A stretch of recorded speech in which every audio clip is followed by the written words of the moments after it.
In this example, we're going to look at the chain rule to find the derivative of 3t squared minus 7t all raised to the 11th power. And I'm going to do it in three different ways. I'm going to use the z notation, or the fill the box notation, or the in your head notation. And I don't think a student should usually do it three ways. You should pick the way you like best. But I just want to show how it looks.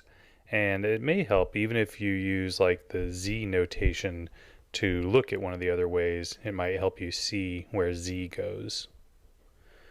Alright, so here's the z notation. And I'm going to start by writing the chain rule in Leibniz notation at the top, just to kind of remind me what the steps are. So at some point we will need to find the derivative of y with respect to z. That's dy over dz. And at some point we'll need to find the derivative of z with respect to t. That's dz over dt. And I'll also just remind you what the formula is. Y equals 3t squared minus 7t all raised to the 11th power. Okay, so let's start by identifying z and how that would allow us to rewrite y. So z is the part inside, 3t squared minus 7t. And if we replace that stuff with z, then we can write y equals z to the 11th. So those two equations break down the original formula for y. But the two equations are simpler to take the derivative of, so that's what we do. Let's start by taking the derivative of y with respect to z.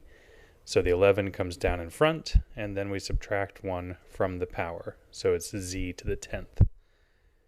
Now let's take the derivative of z with respect to t. So the 2 comes down in front of 3t squared, and that leaves you with 6t minus 7. The derivative of 7t is just 7. And now I combine this using the formula at the very top, dy over dz times dz over dt. So it's 11z to the 10th times 6t minus 7.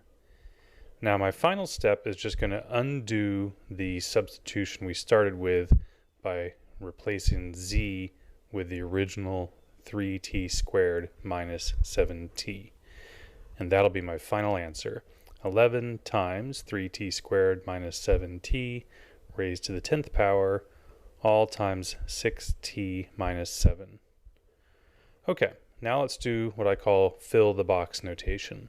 And what this means is you write the original rule for the derivative using a box instead of x, and then you imagine putting something inside of that box. So here's the power rule using a box. So the derivative of box to the n equals n times box to the n minus 1 times, and this is why it's the chain rule, the derivative of whatever is inside of that box. That last step is what makes it different than the usual rule with x. Okay, so now I'm going to rewrite that with the power that we have in this problem. That's to the 11th power, so the derivative of box to the 11th, and so on, 11 times box to the 10th. And I'm going to put the stuff that's inside of this formula, the original function rather, I'm going to put that inside of the box. So let me actually make it a little bit bigger to make room. And then inside of that I will put the 3t squared minus 7t. So that's what I mean by fill the box. Whatever you wanted to put inside there, the chain rule would still tell you to do the same thing. Whatever you put in on the left, you would have it inside the boxes on the right. Now there's one step still to finish. That last formula has box of 3t squared minus 7t prime, and that means we still need to take that derivative. I haven't taken it yet, that's why the prime is still there. Once I take the derivative, I will not write the prime.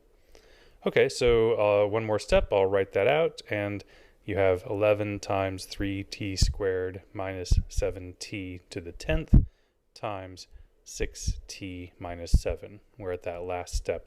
I took the derivative, and of course I stopped writing the boxes. Okay, let's do it one more time with what I call notation in your head. And I want to be very careful here. I'm not going to try to encourage people to do more in their head, or maybe I should say not too much more. So maybe you like the box notation, or maybe you like the Z notation. By all means, keep using it. But at least looking at the notation in your head helps remind you kind of what the main steps are, and maybe see through the notation a little bit. Okay, so here's what I mean by in your head notation. We take the derivative of the outside, we don't change the inside, and then we multiply by the derivative of the inside. And I usually color code these so that as I write the formula, I can show you which part I'm looking at. So I'm going to color code them so that the outside is red, the inside, the part that I'm not changing, is blue, and then multiply by the derivative of the inside is in green. Okay, so here's the original formula again, the derivative of 3t squared minus 7t to the 11th. Let's start by identifying the outside and the inside.